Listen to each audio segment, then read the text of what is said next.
नालागढ़ खेड़ा के समीप एक टेम्पो में रखे डीजल के ड्रम में अचानक आग लगने से टेम्पो पूरी तरह जलकर खाक हो गया। जानकारी के मुताबिक टेम्पो एक खोखे में हवा भरवा रहा था। अचानक खोखे में शॉर्ट सर्किट होने से खोखे में आग लग गई, जिसकी वजह से टेम्पो में रखे डीजल बल्क ड्रम में आग लग जाने से पूरा टेम्पो जलकर खाक हो गया। फायर ब्रिगेड की 2 गाड़ियां मौके पर पहुंची। फायर ऑफिसर प्रेम सिंह ने बताया कि खोखे व टेम्पो के जलने से तकरीबन 6.5 लाख का नुकसान हो गया। उन्होंने बताया कि किसी प्रकार के जानमाल का नुकसान नहीं हुआ है।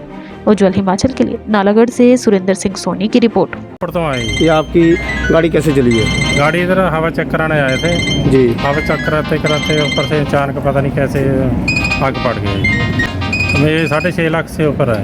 एक डीजल का ड्रम था जी, 200 लीटर। मेरा नाम गुरमीत सिंह। ये सर शॉर्ट सर्किट का होया जी, तो मैं टायर पंचर का काम करता है। हवा चेक करके मैं वापस आया तो मेरे तो पहला आग लग चुकी थी।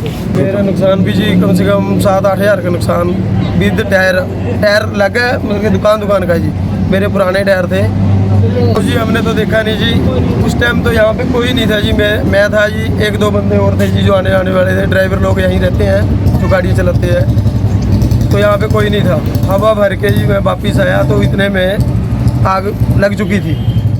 1:58 पे हमें कॉल जो मालिक थे खोखे के, ये खुद हमारे अग्निशमन केंद्र में पहुंचे कि हमारे यहाँ पे बिजली शॉर्ट या किसी अज्ञात कारण से आग लग गई है। आप तुरंत मौके पर पहुंचे।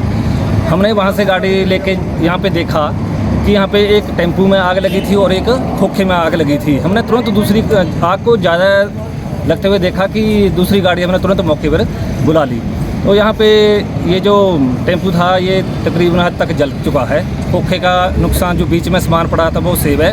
इसमें थोड़े पुराने टायर थे वो जल गए। नुकसान इसमें जो टेम्पू मालिक है वो अपना नुकसान 6,65,000 के लगभग बोल रहा था कि ये जो नया टेम्पू था, और जो ये खोखा है इसका नुकसान ही बोल रहा है हमारी कि 8500 के लगभग हमारा नुकसान हुआ है। जानी नुकसान कुछ नहीं हुआ है, सिर्फ इसका जो नुकसान ही हुआ है, इसके पास जानी नुकसान कोई नहीं हुआ है। हिमाचल प्रदेश के विश्वसनीय ज्वेलर भूषण ज्वेलर्स